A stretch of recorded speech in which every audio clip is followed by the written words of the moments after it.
Friends, आज मी direct मुद्द्यालाच हात घालणार आहे। त्याचं कारण काय ते पुढे सांगते। पहिले हे क्लिअर करते की 3 दिवस सलग ताक पिऊ नये। 3 दिवस सलग ताक पिल्याने पंचकर्म होत नाही, शरीर शुद्धी होत नाही आणि 3 दिवसात जर वजन खूप फास्ट अगदी 5-7 किलो जर कमी करत असाल तर ते अयोग्य आहे।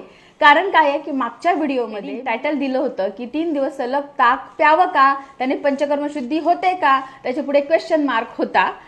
तरी देखील बऱ्याच जणांचे गैरसमज झाले की मी सांगत आहे की 3 दिवस सलग ताक प्यावं। त्यामुळे फेसबुक, इंस्टाग्राम, यूट्यूबवर सगळीकडे कमेंट्स येत आहेत की आम्ही देखील 3 दिवस सलग ताक पितो, मला 3 दिवस सलग ताक पिलेलं चालेल का।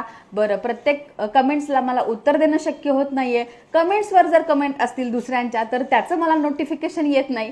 तर हा मुद्दा क्लिअर करण्यासाठी खरं हा व्हिडिओ मी बनवत आहे। आधी डिटेल व्हिडिओ मी यूट्यूबवर बनवलेला आहे, त्याची लिंक मी वरती स्टोरीमध्ये देत आहे।